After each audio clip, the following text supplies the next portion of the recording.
there's this beauty that no matter how solid and severe a system seems, there will always be cracks in it that are going to let light in. Mm-hmm. And that light is what these people created their lives by.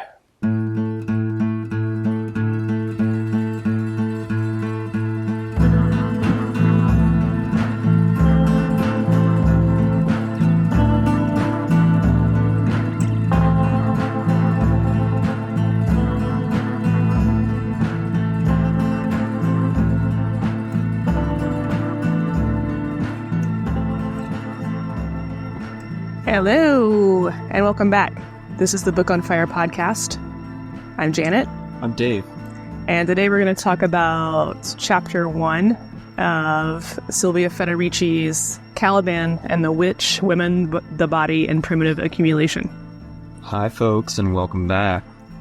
It is a beautiful sunny winter day in Appalachia.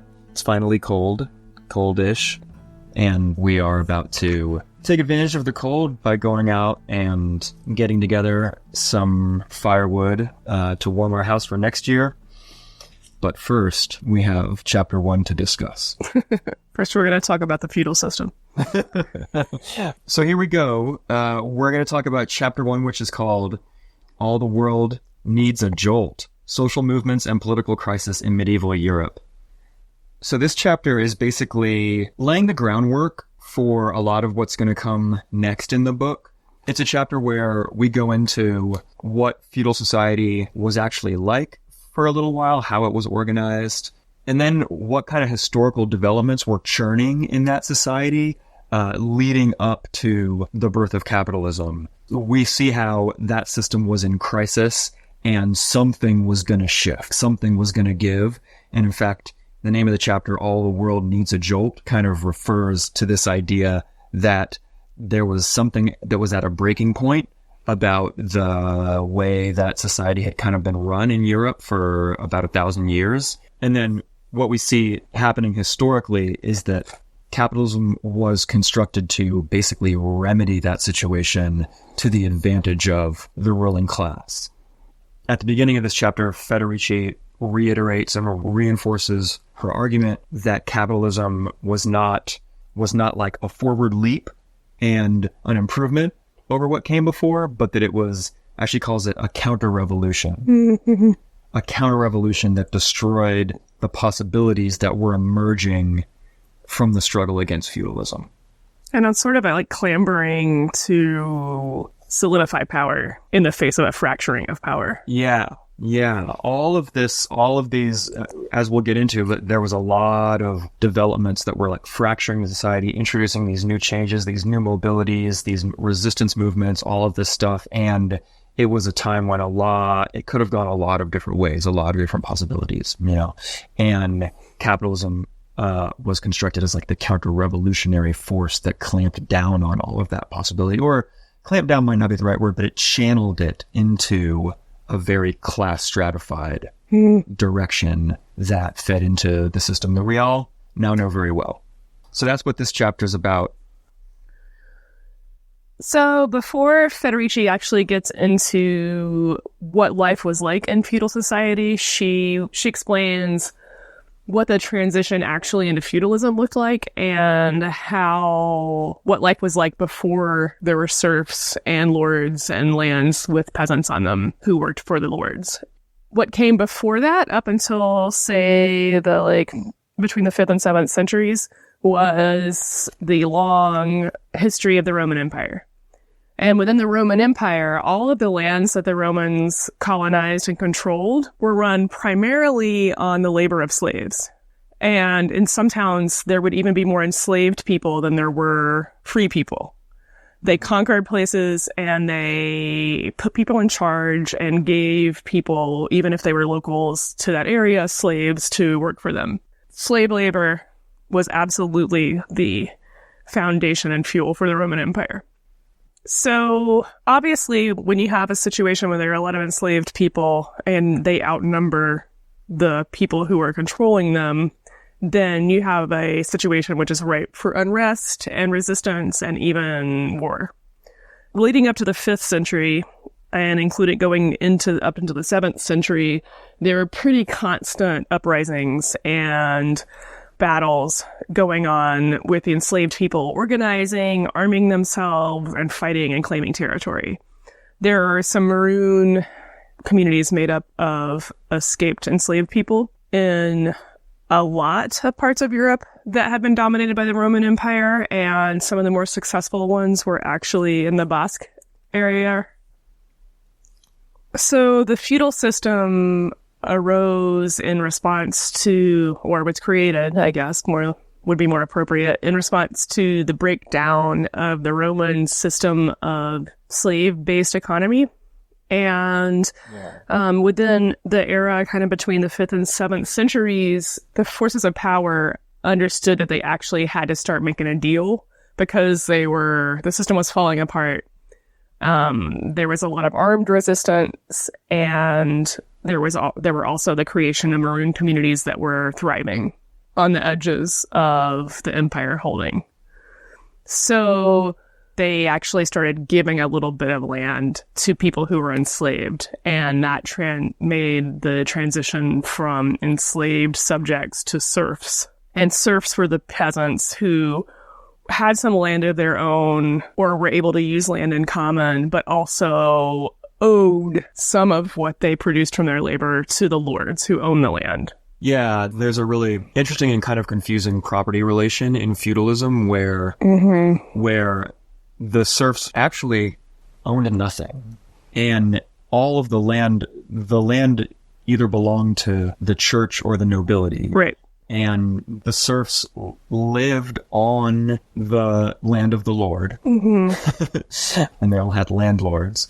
But they kind of had their own land there, mm-hmm. in the sense that they could farm it for their own subsistence, and that it was inherited by their descendants, mm-hmm. And passed down. And so there would be fields that would be, worked by the same family for generations and generations as if it was their land, mm-hmm. even though all of it technically belonged to the lords, right. And so an important part of feudal relations was that the serfs actually could provide for themselves. Mm-hmm. This is something that became a much more scarce privilege under capitalism, mm-hmm. was access to land by which you could ensure your own reproduction, mm-hmm. in the Marxist sense. And also, importantly, besides those kind of privately owned or personally owned pieces of land, the commons, which would be like the rivers and the creeks and the ponds and the woods and all of this sort of like extra non-agricultural land, was held in common, and people who might have been more on the margins of being able to work or labor were able to often get a living off of those pieces of land. Yeah. And so a lot of times this might be like older women specifically, or people who were known to create livelihoods from the commons. So they would gather firewood and sell it, or gather herbs and make medicine and sell them, or they would gather, wild foods. And it was a place where you could not have the European style of agriculture, but still bring things in, mm-hmm. from the abundance of the common land. Yeah. And all of that was held in common and shared. And that was part of what made the feudal system seem like somewhat of an improvement, probably, to what had been going on before.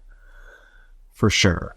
Even though the peasants were completely subservient to the lords, mm-hmm. and were always having to pay them and work for them and do all of this, there was a lot more autonomy. Mm-hmm. There was more autonomy than under slavery. And just to be clear, I'm not sure if we got the dates. Mm-hmm. Did we do the dates? But the breakdown of slavery was 5th or 6th century AD. So by the time that we're talking about here in most of the book, it's about 1,000-year period, mm-hmm. of the Middle Ages, right? Where the feudal system was, not uniform and homogenous the whole time, mm-hmm. but where it predominated as the predominant social relation. I think I should say, as long as we're talking about the commons again, mm-hmm. maybe this is a good time to briefly say something about what's been called the tragedy of the commons. Yeah. Should we talk about that? Sure. Yes. So you might have heard of this, the tragedy of the commons, and if you've never heard of the tragedy of the commons, you can look it up.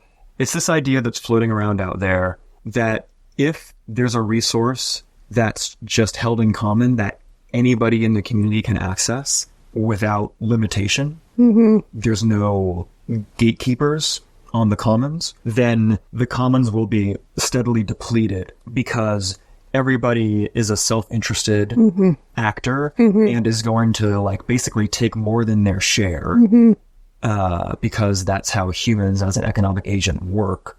So we're all going to take more than our share, and it's going to be an unsustainable way of administering a resource or land because, you know, basically everyone is like, oh, well, you know, it won't hurt if I take a little bit more of these roots, or if I, you know, let my animals graze for a few more days or something. And if everybody thinks like that, then it drives the commons into depletion. And I see this come up all the time, you know, when you're talking with people about the idea of sharing and holding things in common, and that it just can't work because of this. But the tragedy of the commons, just like a lot of these other things that we've talked about, like last episode when we talked about Adam Smith's idea about how primitive accumulation was accomplished, it was really just the idea of somebody sitting in a room who was already kind of poisoned by Enlightenment rationalist economic thought, doing a thought experiment about what it seems like would happen. And also justifying what had happened. Yeah, and also justifying what had happened. You know, so maybe with an agenda that they might not be like realizing, but already like with an idea of the atomized, self-interested individual firmly embedded in their conception of humanity. Right. Which is basically the precondition for capitalist logic. Right. Is that people are individuals that are rational actors that want to maximize their self-interest. And what this book that we're reading is here to tell us, basically, is that that whole idea of what a person is and how they act, something that had to be imposed, you know, on people, that had to be imposed on an unwilling population that did not behave that way, and that was an alien conception to. You know, like people had to be formed in that image, actually.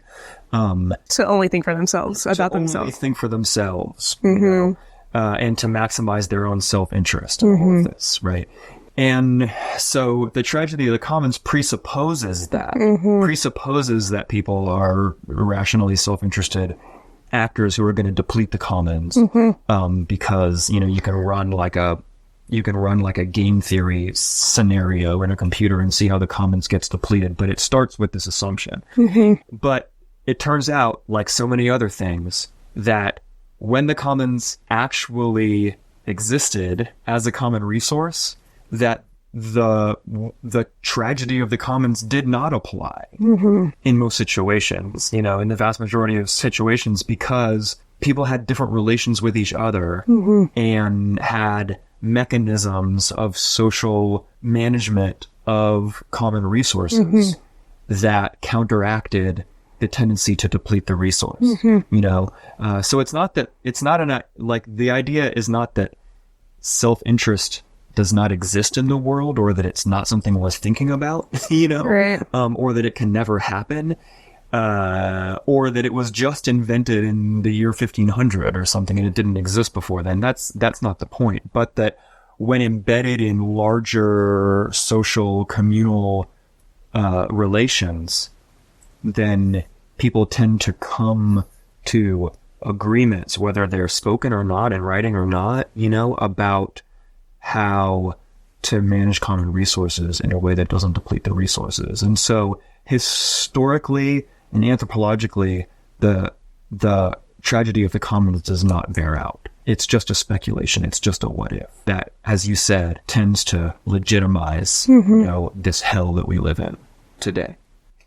Well, I do want to say one thing, and it's that I think that the reason that people do have some resonance with the tragedy of the commons is that they all seen something like it, because we have lived in a world where we've been indoctrinated with settler colonial capitalism, where it is every man for himself, where we are all in competition, where we are not cooperating, and we are not working together and thinking about each other. Yeah. And so in that way, you can be like, well, yeah, the tragedy of the commons is Bundy dropping off his 2,000 cattle in the middle of the public lands. You know, just looking out for himself and not caring what happens to the land. You know, that's what happens when something's held in common. You know, and so because we all the have depletion or the overharvest of a medicinal herb, sure, right? So we do see examples, but the examples, as I think you're saying, right. The examples are embedded within a capitalist framework that incentivizes self-interest, right? And also puts people in situations where they're like where they can only have extreme extractive relationships with nature and with resources to survive. And so when you put people in those settings and then describe their behavior as human nature rather than situational, then that's when you can create these theories around how people just are. That's exactly it. That's exactly it. You know.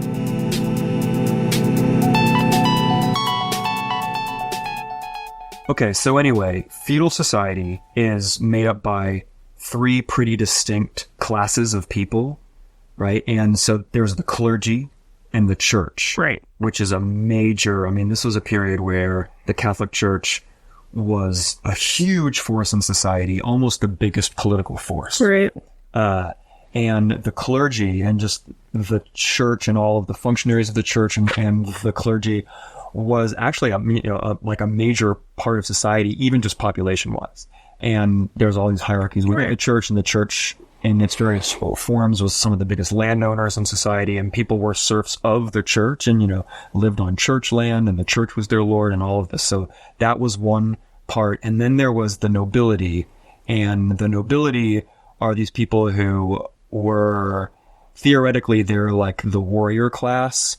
They were like the descendants of the people who like won major battles and secured territory for people and all of this stuff. And they were the ones who like lived in the castles and had these big manors. And then they had tons of serfs or vassals who lived on their land. So most people would live on a feudal manor of some kind that, you know, in our archetypal thinking about it, has a castle on it, you know, and the lord lives in the castle, and the lord is a vaguely military personage, you know, who has soldiers and all of this. And then sometimes the serfs would have to fight too, and we'll get to that.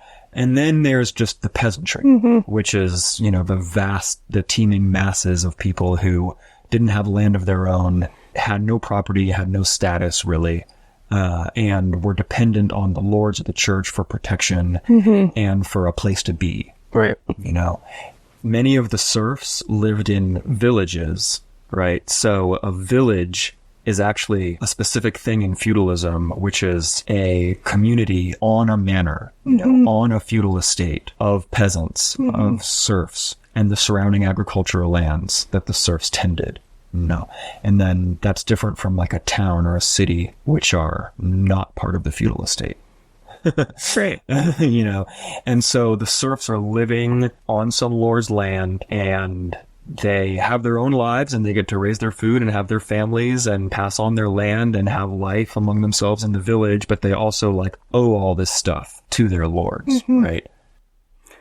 Yeah, so what the serfs had to do in exchange, theoretically, for having a place to live and grow food was that they had their own land to work, but they had to give, they had to work in the fields that were just the lord's fields as well. And they had to give a percentage of their produce for grains and a percentage of their livestock or poultry to the landed gentry, to the lord whose manor they lived on. The percentage that you had to give was called the tallage, and the tallage was not a flat rate. It actually went up and down at the whim of the lord. So they could say, actually, I want this much produce right now, or I want this much grain. And if it was a rough year for you, that could be most of what you grew. But you wouldn't get to determine that, and not giving full tallage could be punished legally. Right. And so this is a lot. I mean, already, you not only have to work the Lord's field, right, you also have to give up some of your own. Right. You're on top of that. Yeah. And alongside this the whole time, you also had to give part of the produce of your labor to the church. And so the church demanded a tithe, which traditionally was 10% of whatever you had. They regularly asked for that, but they also extorted the peasants in all of these other ways. They would demand money to be forgiven for sins after confession. They would demand money for making sure that your lost loved ones who had passed on would actually get to go to heaven. There were all these ways that the church at this point was extorting money from the peasants, so they were getting it on both sides. And I wanted to add this to something that you said earlier, just to explain this, because she doesn't go into this in this chapter. I think it's kind of important. The church and the aristocracy, their power was so interwoven that the underlying mythos of this culture was that all of the royalty, all of the aristocracy were actually there by divine right, that they had been appointed by God. And so there was this religious reasoning for them even having the position of power. So if you question that position of power or question the fact that you had to give up your labor, you're questioning the religious order. So you owed by God's law, basically, part of what you grew and made to both the lords and to the church. Yeah. So that's called the divine right of kings. Another couple things that were demanded of the serfs was military service. Oh, right. Yeah. It might not come up that you would be called for military service, but you could always be called if you were a man. Yeah. You could always be called if the Lord was going to wage some, campaign. And then also there's mention in here, just talking about extortion, of things like to have access to the mill to grind your wheat into flour, you had to pay a fee. Right.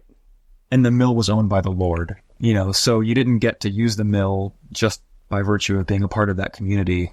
You had to pay on top of that. Because there was money. This is a thing that, the monetization of life and money relations became much more of a thing later. But money did exist, all of these things that became huge features of capitalism. Well, not all of them, but many of these things existed in the Middle Ages, but they just weren't central the way that they would become. So yeah, and there's a couple things that maybe we should touch on about how women in feudal society were in a bit of a stronger position than what it would become later. And the notes that I made here, it has to do with in the village among the serfs, the work that was done on a subsistence basis. Everybody was engaged equally in the work of subsistence. So growing food, preserving food, mending the fences, keeping everything going was everybody's work.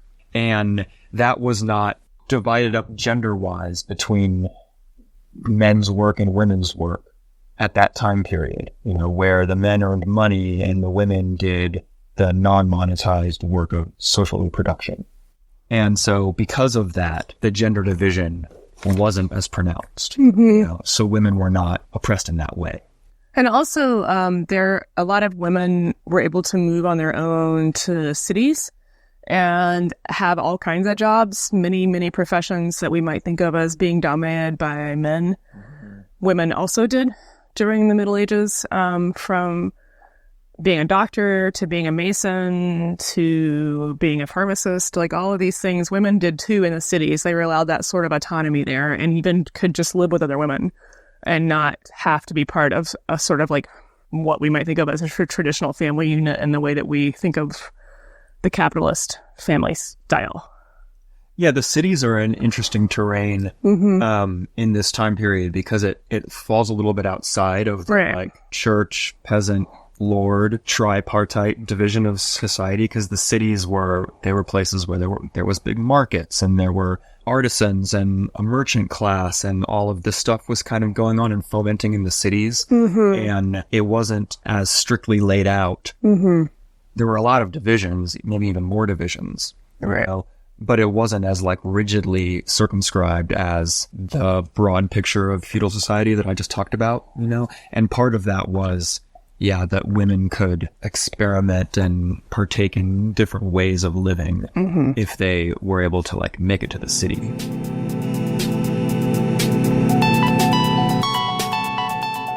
Also within the feudal system, just as there always is when there is an unfair system of power, there was resistance.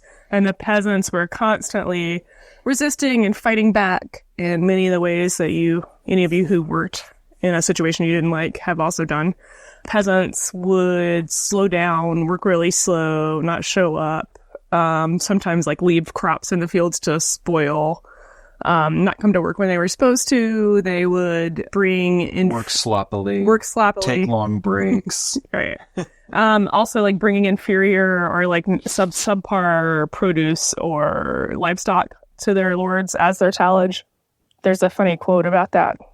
Yeah, it's actually like quite comical. One of my favorite parts of this chapter is reading about all of the different ways that the serfs passively resisted the demands. Part of what people would do is when they owed, a hen or a goose or a sheep or something to the lord, they would give their worst. Mm-hmm. And who wouldn't? Yeah. There's this quote about a law or some kind of a decree that was put into effect about what kind of livestock was acceptable to give. And it says, the hen, then, is placed in front of a fence or a gate. If frightened, and she has the strength to fly or scramble over, the bailiff must accept her. She is fit. Well, you just picture them bringing these, like, hobbling, like, old and, like, unable to move animals and, So the chicken has to have the strength to, like, to go over the gate if it's scared. And then about a gosling, a baby goose, it says, a gosling, again, must be accepted if it is mature enough to pluck grass without losing its balance and sitting down ignominiously. That seems to lie on the eye of the beholder. Yeah, definitely. Oh, it's so funny. Added to this was also things like refusing to be conscripted into military service, so like desertion, right? Showing up and then leaving or not showing up. Mm-hmm. And then there was always the flight to town or the flight to the city. Yeah, just leaving the manor. Yeah, just leaving the manor, and just trying your luck. So all of this is kind of some of the texture of revolt against the system. Yeah, and then interestingly, the way that the royalty responded to these many forms of resistance was actually to introduce more money into the situation and to monetize labor and to monetize rent. Instead of it being produce or livestock that you gave, you had to actually give money. And bringing more money into the situation brought in debt. Mm-hmm. And that is where we get more and more of a stratification of class relations, even within the serfs and the peasants. Mm-hmm. Right.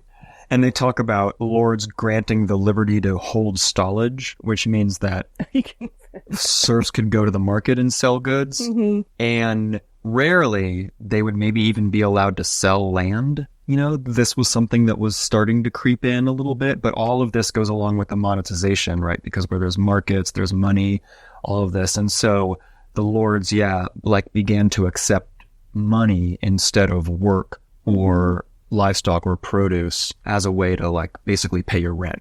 Yeah. And that was a real wild snowball because to some people it seemed freeing. You're right. To be able to not work, to not have to go and do the labor in the fields for the Lord if you could just find a way to earn some money and pay that way. And especially, and this is something that we haven't talked about much, but the peasantry was not homogeneous in the sense that the peasants were not all equal. And so there were divisions within the peasantry. Some families owned more land or had control over more land, just kind of controlled more resources. And these people could maybe sell a good bit of their produce and pay their rent that way, while villagers that had access to less or were in a more compromised position then had to suddenly come up with money that they didn't have and they couldn't easily earn in order to pay their rent, and then you have situations where some peasants are going into debt, while some of them are actually accumulating more and getting richer, and you have peasants working for other peasants for money. The ones that could earn more money employed other ones so that they could make a little money to pay their rent. And so the monetization, the influx of money and money relations is part of the story here, because it intensified a lot of social divisions within the peasantry, for sure. And also what you see here with the creation of rent and the creation of wage labor, you see the seeds of what will become capitalism. Oh, yeah. So that this is how it happens. Right. And you have to kind of wonder, I mean, it's interesting to look at this historically, because the serfs didn't want to work for the Lord. Mm-hmm. So the lords say, okay, I'll take money. Right. And it's like a concession. Mm-hmm. It's like an answer to your protest. Right. We'll do it this way then. Mm-hmm. And to some peasants, that might have, at least initially, seemed like a win for them. But in this way that history so often works, where there's a ruling class and that can take advantage of developments, it actually sowed the seeds for a much more insidious form of exploitation. One of the points that Federici makes that I think is really fascinating, and I hadn't actually thought about before, was that once there was a monetization of one's labor, then it was much harder to tell when you were working for yourself versus when you were working for the Lord. Yeah. And so you were just working. Yeah. And yeah, totally. That part is really interesting, because it's how it gets in your head. Yeah. That your own time and space is not yours. That was huge for me too. Yeah. Yeah. Because when you had to go and work on the Lord's estate, it was clear you were not working for yourself. Right. And putting food on your table when you were doing that. And so you could measure your own exploitation, is the way she puts it, I think, by being like, these are the days that are not mine. Totally. Yeah. But then once everything just becomes money, then, and this is the way it is for us. And Absolutely. It's like the thing that, the money that you make is for all of it.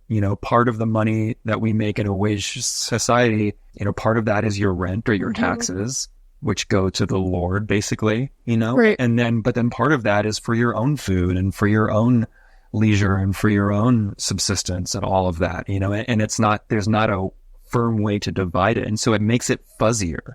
It makes it harder to see where your exploitation lies.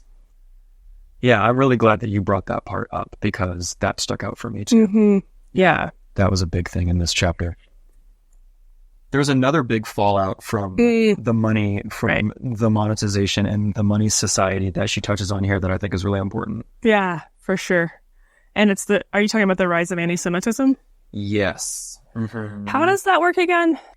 Yeah, so as the influence of money grew in feudal society, anti-Semitism also grew. And this has to do with the fact that Jewish people were not allowed very many professions in the Middle Ages, and money lending was one of them, as a lot of people know. And previously, this money lending was mostly money lending to kings, popes, and the clergy. Mm-hmm. And so the money being lent to these like higher status people in society. Right. Christian moneylenders wanted to get in on that, and the Jews were displaced, but that was still one of the only professions available to them. So they were forced to money lend to the peasants, and to poorer people. Okay. And so therefore, Jews became a target of peasants who were indebted and were experiencing financial stress, because the moneylender was someone who they could directly vent their anger towards. It's like the shooting the messenger thing, where you blame the person whose job it is to collect on what the person who's actually in charge wants from you. Yeah. Right.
So we talked about a bunch of different forms of everyday resistance to the exploitation that the serfs were facing, but there was also like much bigger historical, seismic, cultural eruptions against the feudal order that Federici spends some time on in this chapter.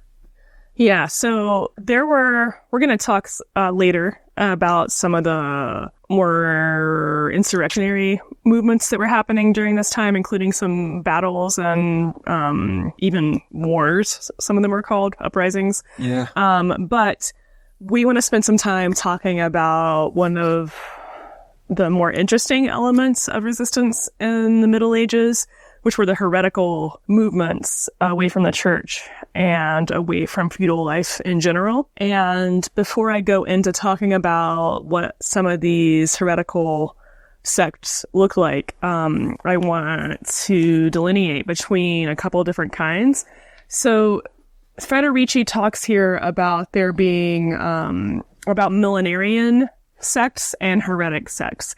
Now, millenarian is a term in this sense. A Christian millenarian sect are people who believe that the end times are upon us and that the apocalypse is here. Usually this is based on some of what is in the book of Revelation at the end of the Bible. And the millenarian sects within the Middle Ages were people who saw that there was just a lot of upheaval, also saw some of the ways that they felt they were experiencing hell on earth right then because of the class relations and the extortion and exploitation they were dealing with. And they thought that these were the end times. And I think this is an important thing to remember because we are, again, in a situation where a lot of people all across the political and religious spectrum think that we're in the end times right now too.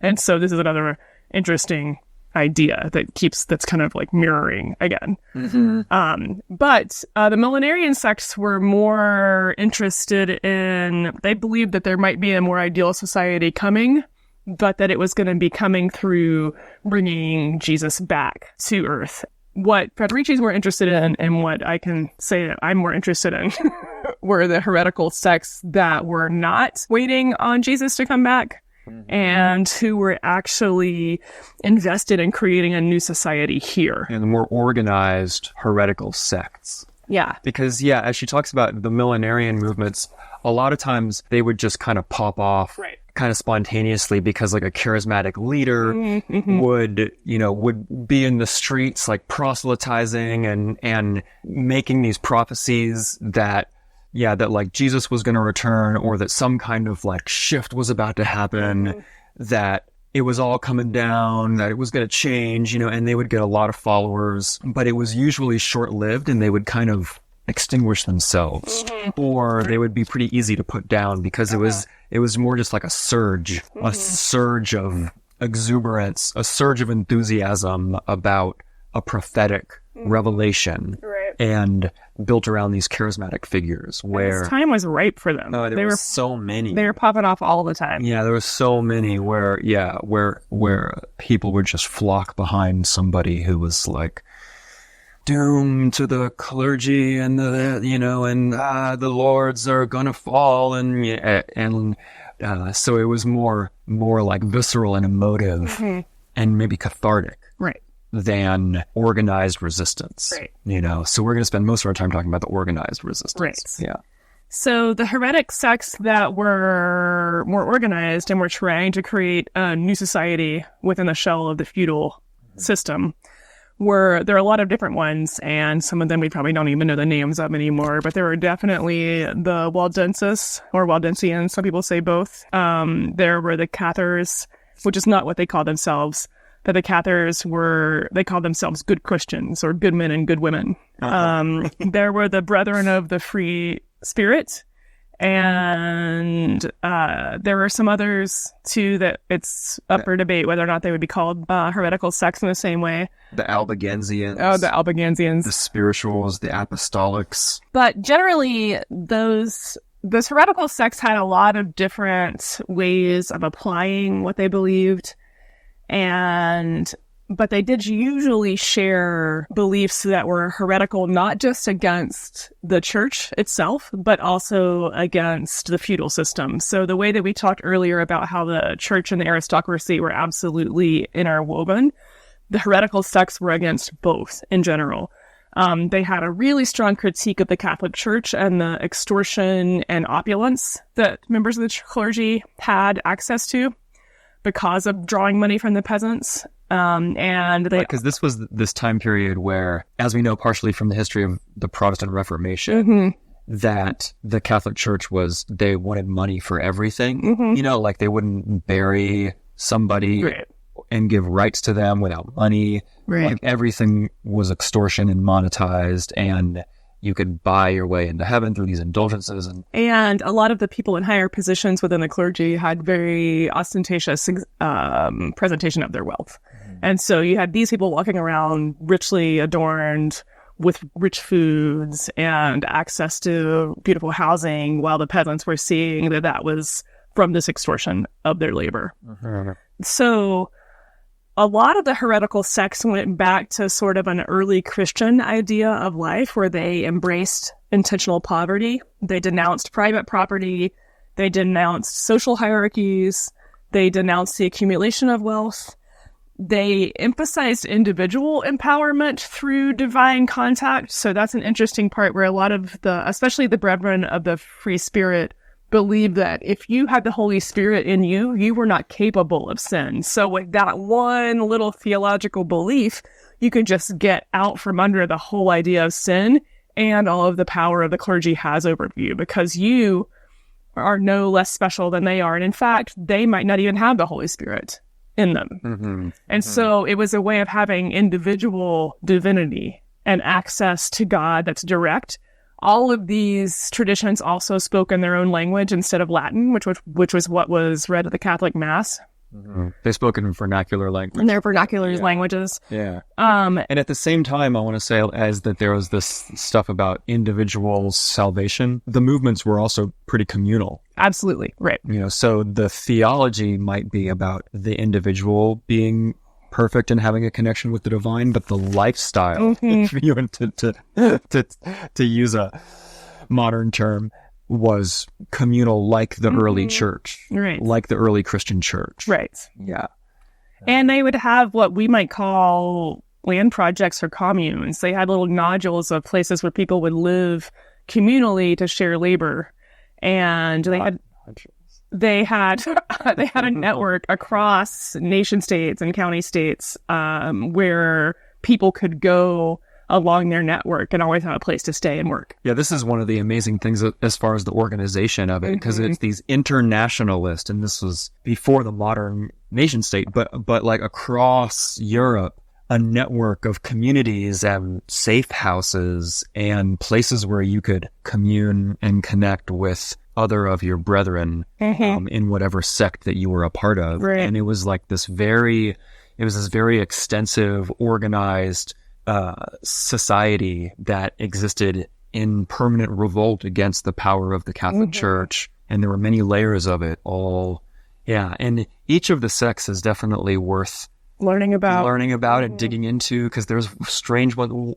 Who were the ones that like, they dressed like beggars, but only in the finest cloth or something? Yeah. You know, they all express themselves according to these very esoteric and particular interpretations of what they felt like it meant to be a good Christian. Some of them were against work, and we could only get money or sustenance through alms and through begging, and because you were not supposed to work. Yeah, well, right. Like work was unchristian in some sense, at least some of them. The way that the feudal society kind of produced work and developed work as an oppressive force. So they would not work and only beg, you know, and that was part of their theology. And in general, the heretical sects had much better status and situation for women. Women could be ordained, they could hold power, they could cohabitate with men they weren't married to or anyone else. They could live on their own. They could live with other women. And there were definitely much less strident rules around sex and marriage. So Federici does, question like whether or not the predominance of women within the heretical sects led to the doctrines of free love that a lot of them had, but definitely there was less of a like legal status given to marriage and to sexual relations in most of the sects. Mm-hmm. It's interesting. Some of them, especially the Cathars, have more of almost a body hatred, a despising of this whole material realm that seems almost Gnostic. And I think that their lineage actually dates back to some of the early Gnostic sects. Oh, interesting. But even with some of the body-hating sects, this would show up looking like, well, we just don't believe in procreation. So a lot of them still had sex. They had all kinds of sex. Mm-hmm. They were often accused, once they were being persecuted by the Inquisition, of sodomy and non-procreative sex acts. Sometimes that could even just mean practicing withdrawal if people were having a more heteronormative type of sex. Mm-hmm. But definitely within a lot of these communities, there was a wider spectrum of sexual activity because procreation was not the point of sex. And so a queer reading of this would be that maybe some of us might see our ancestors in that lineage in these communities because they were living together communally and were not prioritizing creating more labor power. Yeah, there was a lot of space within these heretic movements to have practices around sex and reproduction that were other than the norm and outside of what was prescribed by the church authorities, and this was definitely, Federici highlights this as a major development and that it was read as a threat, For sure. And it's hard to overstate just actually how threatening, how much of a threat to the ruling classes these heretical movements were. In fact, the Inquisition was specifically created to deal with heresy, right? To deal, and not just like individual acts of heresy, but these heretical movements in particular.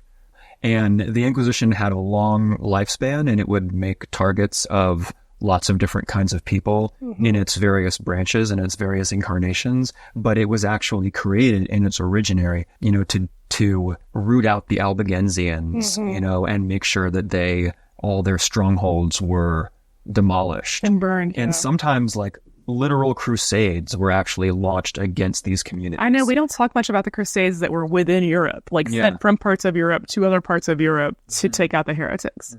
And that was a big part of what the Inquisition was doing as well. I want to add here that we should be careful not to underestimate how powerful these actions were, the creation of these communities and these networks. And I think that sometimes certain words and ideas can become watered down through what we think of through history. So the word commune or the word free love, the term free love could be ones that we already have a lot of associations with like hippies or with what that can look like, Yeah. But I will say that when I read a book about this heretical movement called The Movement of the Free Spirit by Raoul Vaneigem, one of the situationists, I read this back in the late 90s the first time. I was so incredibly moved by his translation of some of the original source material from the Inquisition. And these people were doing what they were doing and creating these lives, even though thousands of them were getting burned at the stake. Yeah. They were putting their lives on the line to create these lives worth living, and there was a lot of risk. There was so much risk. And when we hear the word free love, that might just sound like swingers or bad poly or something when we hear that term. But when you actually read the transcripts of some of these confessions, it's so empowering and beautiful. I remember one of them, and I can't remember what sect this woman was part of within the Free Spirit movement, but a woman who was tortured and who under confession said this. She said that the other women who lived in the commune told her, you at the convent, you just study these dead books on calf skins. We study the book of the flesh. Wow. Yeah. And the book of the flesh being like pleasure and the body and this embodied holiness because they believed the Holy Spirit lived within them and then they were not capable of sin. Yeah. And they were creating these very vibrant, pleasure-rich lives at a time when it was very hard to do that. Yeah. Yeah. To dig into this history, to think about how much was at stake, how risky it was, and also how much they had to protect themselves with, networks of safe houses and strongholds and probably Secrecy. code words and secrecy. It feels kind of romantic and exciting, but also very perilous. Yeah. But they were doing it together. Right. And it was a communal undertaking and a form of resistance. And it felt worth it. Yeah. Yeah. Yeah. And it was worth it.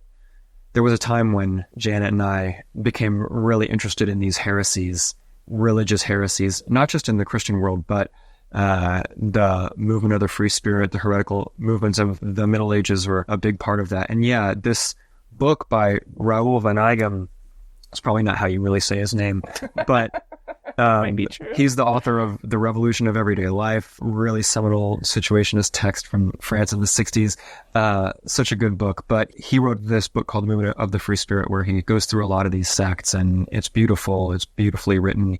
But I think when we were in this phase where we were really into this stuff, people would sometimes not understand what the appeal of learning about religious heresy was, especially for people who just see religion as inherently oppressive, right? Like, why?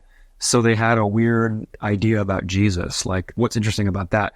But part of what Van Eigem says in his book that I also think is true is just that, and what we've been trying to say here is that these were resistance movements. They were resistance movements against the power structure of their day. And because the power structure was so thoroughly Christian through and through, and the whole fabric of life was Christian, if this was the fabric of life, much more than it is for us now, even though Christianity is still a huge force, then it makes sense that big expressions of resistance would also be expressed in religious terms, in the terms of the dominant ideology. So instead of just throwing off the category of religion entirely, these folks reinterpreted Jesus and religion, in a way that was so radical that it was called heresy by the church. And also, for me, there's just this beauty in that, which is what drew us to it, 20 years ago or whenever we were reading this to begin with. There's this beauty that no matter how solid and severe a system seems that is foundational in our society, there will always be cracks in it that are going to let light in. And that light is what these people created their lives by.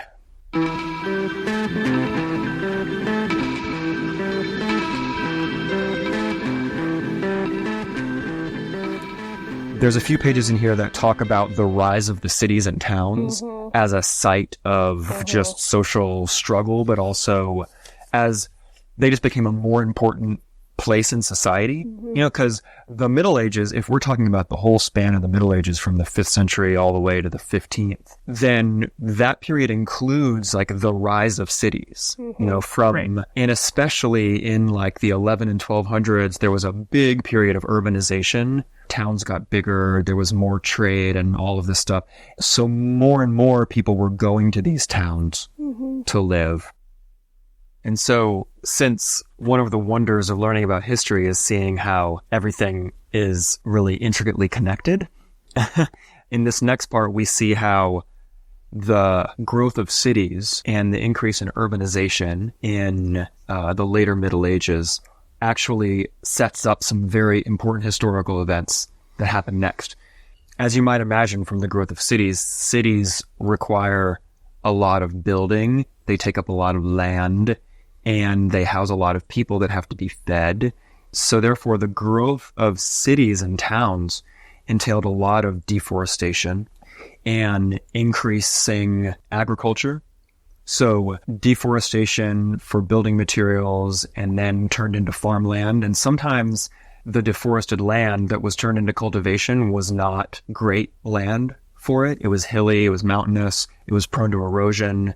And for these reasons and a bunch of other reasons that are really interesting from the lens of like an ecologist or a permaculturist or something, all of these developments led to erosion of topsoil, the depletion of agricultural lands, at the same time as population was increasing because people were just converting forest in a short-term gain type of way into booming population. And this was also coming when there was a warm spell that happened for a while and people could grow a lot of food and population really went up. But then when soil fertility and degradation of agricultural land really hit, there was a famine. Right. Yeah, because it got colder then too. What you were describing, the warm spell when the cities were growing, there was actually a period of growth and prosperity in Europe between the 11th to the 13th century. There was just a time of like growing wealth and also growing population. And so the population rose, as you were talking about. Some of it was concentrated in the cities, but even out in the countryside, there were more and more people. But at the same time, I mean, partially, as you're saying, like in response to that burst of population, the soils got really depleted, but then the warm spell went away and the cold came. And there was an incredibly wet spring in 1315. And because of the deforestation that you're talking about, they created this really big flood zone. And so places where the trees would have kept the water or held the water in somewhat, the trees were gone. And there were hillsides and landslides and washouts. And so the crops were just taken out, a lot of crops rotted, and the crop failure lasted actually until the summer harvest of 1317. So there were 2 solid years of not being able to grow food. And people, for one thing, the soil was depleted. So what they did grow didn't produce as much, but a lot of the crops just didn't even make it. People had to eat their seed crops. They had to eat their stores. So they didn't have stuff to plant. Once the weather got better, after 1317, they didn't even have as much to plant or start with. So this like population boom drained the resources, and then a lot of people died. People were weakened by the famine, and recovery in a true sense where you were able to really just like put back into the land what you were used to putting in for growing food really didn't happen until 1322. Yeah. So this is the Great Famine, is what it's called. Right. Of 1315 to 1322. And the Great Famine, for those who think more about holistic health, so what you've got here is a weakened population. You have people are barely able to feed themselves, so people aren't getting pregnant much. They're definitely not carrying kids to term very often, partially because they just don't have enough to eat. And so population was already down, and the population was generally, especially of the peasants, was generally weakened, which is a really hospitable territory for a pathogen. And such a pathogen came along. Yeah. And the cities, urbanization is a huge factor in the emergence and the spread of the plague. Right. And trade. Right. Between cities. Right. Oh, that makes sense too. So since there was a growing economy of trade and the pathogens were moving across from place to place, but you also had people kind of crammed together in close quarters, that created a really, a very fertile petri dish for the bubonic plague to take off. Exactly. Yeah. Yeah. So right on the heels then of the Great Famine, I mean, a couple decades later, but in a long time, pretty much right on the heels of the Great Famine is the Black Death, the bubonic plague, which came right around 1350 and killed on average about a third of the population of Europe. A third of the people died. Yeah. Yeah. And one of the reasons why the plague and the famine are so important is that the population of Europe went way down, and that very much changed the terrain of social relations all throughout Europe. So interestingly, there were less people to draw from for labor, and that increased labor rights. But also, I want to highlight this thing. It increased the power of labor. The power of labor, right. Mm-hmm. I want to highlight something that Federici says that I just think is really interesting about the leveling factor of the plague and how being so inundated with death all around you really changed people's perspectives and what they were willing to put up with. Oh, yeah. She says that, this is a quote, "Familiarity with death also undermines social discipline. Confronted with the possibility of sudden death, people no longer cared to work or to abide by social and sexual regulations, but tried to have the best of times, feasting for as long as they could without thought of the future." Right. So they were So even definitely- prior to the Yeah. demographic crisis, You're right. is Yes. this what you're talking This about. underlying shift in just like what's life about and what am I willing to put up with from the ruling class since I could die at any minute. Yeah, because you're staring death more in the face. Mm-hmm. And so it makes you, less tolerant. Right. Mm-hmm. But also, in general, labor, like as you said, labor power arose because there were fewer of them, and you couldn't be bossed around as easily. You could not work some days if you wanted to. You were able to demand higher wages. If your boss or lord treated you in a way you didn't like, you could go over to the next place because they still needed work. You were just more able to argue for and demand the terms that made your work make more sense and that use of your time make more sense. I mean, we can safely say that there was no other time in the history from the beginning of serfdom until now that wages were so high and food was so cheap. There was abundance because labor had gained power. Yeah, I mean, it does make sense when you think about it, but it's a funny thing to sit with, to be like, oh, wait, the plague, which was a horrible thing to happen to people, had this effect of, temporarily at least, really kind of improving people's lives. Like ordinary people, the peasants. Yes. Because they couldn't be exploited as readily because they were more necessary and precious. And I think that she makes a good case for the way that the peasantry could really feel their power and understood what a big change was at hand. Definitely, yeah. There's this sentence that recurs in letters from that time of "now is the time." Like Now is the time. that the proletariat understood that they had a growing amount of power and that things were going to change. And one thing that I love in this part is that Federici talks about how in Florence there was a recurring graffiti of the Wheel of Fortune card from the tarot, which meant that there was change coming. Fortune was going to turn their way and change was on the way. And I love the wheel. Yeah. Fortuna was going to shine on the poor. To imagine the Wheel of Fortune showing up on the walls of taverns and workshops as a symbol of an imminent change of fortunes. Yeah.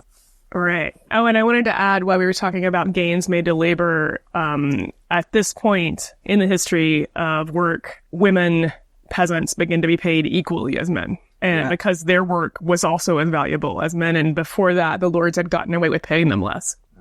So the power of the female workers was also up there and at a height that it had not been at before, and it declined shortly thereafter.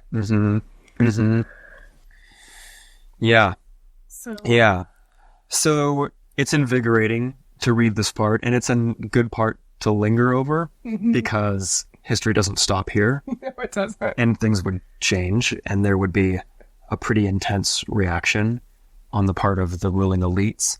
But it's nice to linger over this part and how some of the higher ups would complain, servants are now masters and masters are servants, and such forth, as is quoted here in the book. So remember this, because the demographic shift that happened after the plague is a major underpinning of everything that's going to happen from now on. Right? Well, most. A lot of it. Yes. And it ties into the witch hunts and all of this stuff. Right? Yeah. Okay, so before we finish up the chapter and discuss the counter-revolution, I want to give a content warning and say that this next part is hard and that we're going to be not talking graphically, but we will be referring to gendered violence and assault and the complicity of the state with that.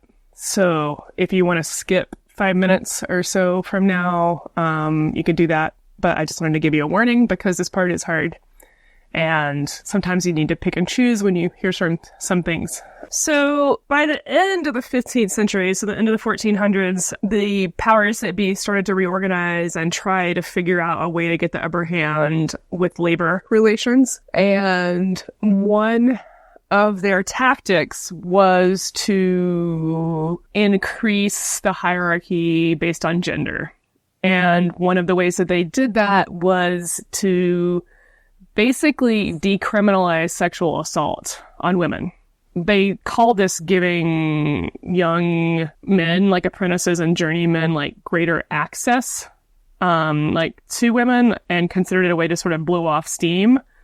The way that this was framed within the culture at the time was that a lot of times big groups of young workers, I think that they actually convinced themselves were class war, would decide that certain maids or servants that were working in the houses of lords or shop owners were actually having sexual relationships with the lords, and they would break into the houses, take the women out, and gang rape them.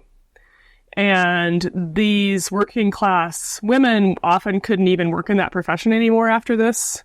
There were lots of court records of this happening. It was almost an epidemic. You were not even safe inside your house necessarily, or inside the house of the person you worked for. You might even be more of a target there.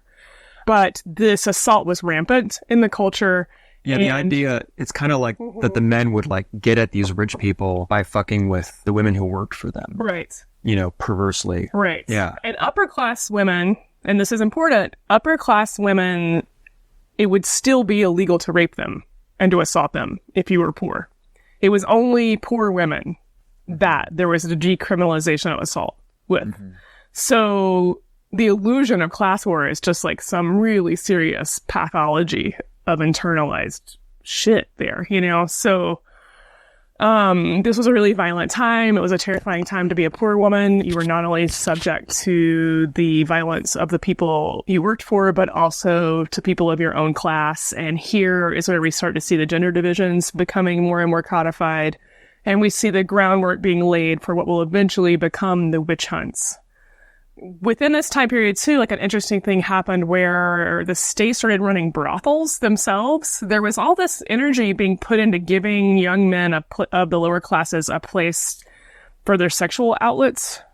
And the brothels that were run by the state, probably often with workers who were formerly assault victims, honestly, because sometimes that's the only trade they could go into at that point. Exactly. Then the brothels were run by the state as an outlet and energy, or they saw it as an outlet for the working class, for men of the working class.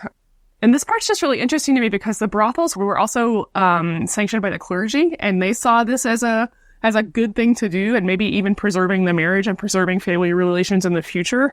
And part of what the understory of all this is during the labor crisis, there was a surge in homosexual activity between men. At least that part is recorded, and it was actually quite fashionable in some places like Padua and Florence.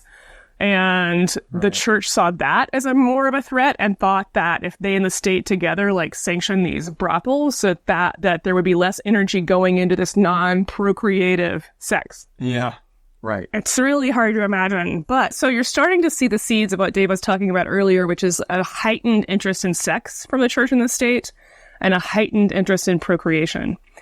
And just to jump back briefly, we talked a bit about how the heretical movement started to be scrutinized for their participation in what were considered reproductive crimes.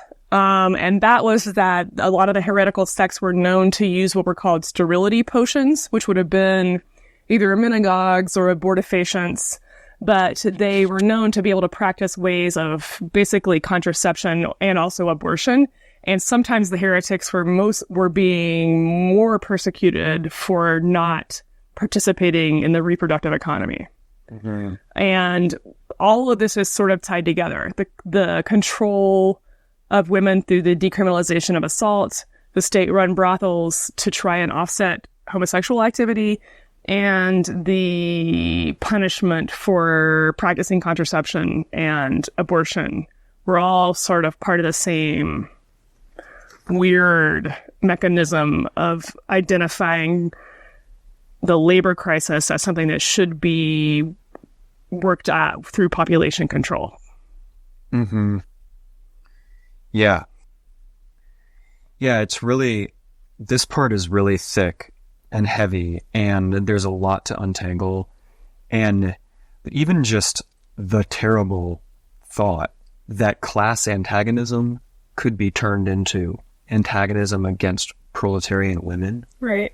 by the decriminalization of rape It's so horrible. is a terrible thing to think about. Mm-hmm. That could exist as like a safety valve for the powers that be to exploit a potential division. And the way that we see this logic, in hindsight at least, we see this logic working as a saving mechanism for the powers at the time. And we can see that same strategy being used for so many other kinds of created difference over time. Whether that's through the construction of race as an outlet for violence, or through the false division of citizen versus non-citizen or migrant that we see as a outlet for violence. Over and over, we see these false divisions created and enforced, and we just need to really pay attention to that strategy and work against it. Good. Another thing in here that seems really big is how the rise of the state is a big part of this. Right.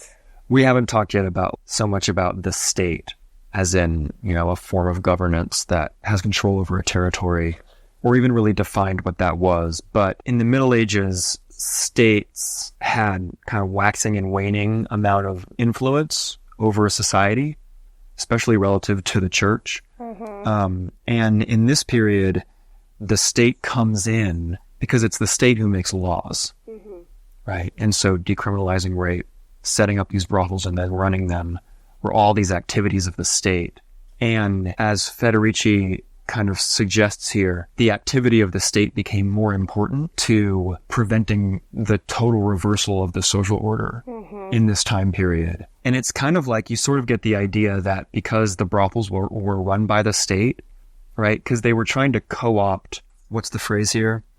They were trying to co-opt the youngest and most rebellious male workers, right? And so then these young males, associate the state with something that's providing a service for them, and then so they become like more allied with the state because of that, and are more likely to see the state as a positive force, even though the state has this like much larger project of ensuring those very people's perpetual exploitation and subservience to the ruling class. Right. So anyway, the state is like a specter in here that's It's on the rise. on the rise. Yeah. And that's kind of like where this chapter leaves us off. Yeah. And I think that, so to not end on the counter-revolution, because honestly, we're going to have to spend some more time with them later.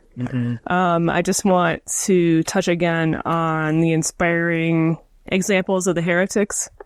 And I think it would be good for us to start to think about like what ways could we create networks, heretical networks of people who are creating lives worth living, and create different nodules of power and resistance and support, and what could that look like. And I think it's really important to read about these people who did it before us and to think about them. Yeah. And this time more of maybe a heresy against capitalism. Right. Well, I think that's probably a good place to leave it. Yeah. We will be back in about 2 weeks. We will be back for chapter 2. It's a long one. It's a long chapter. If you are reading along, I think this one is more than 50 pages, and a lot unfolds in those 50 pages. If you are reading along in this book, or if you've read the book already, if you have anything that you want to contribute to the podcast, in the sense of if you have thoughts about what we're talking about, what we're about to talk about, you can always write to the Book on Fire podcast at gmail.com, and you can submit questions or discussion topics. We would love it if there was participation from y'all. And we also have a Facebook group that people can join and talk about things. It's the Book on Fire podcast. Look for it. Okay. Till next time. Until next time. Bye-bye.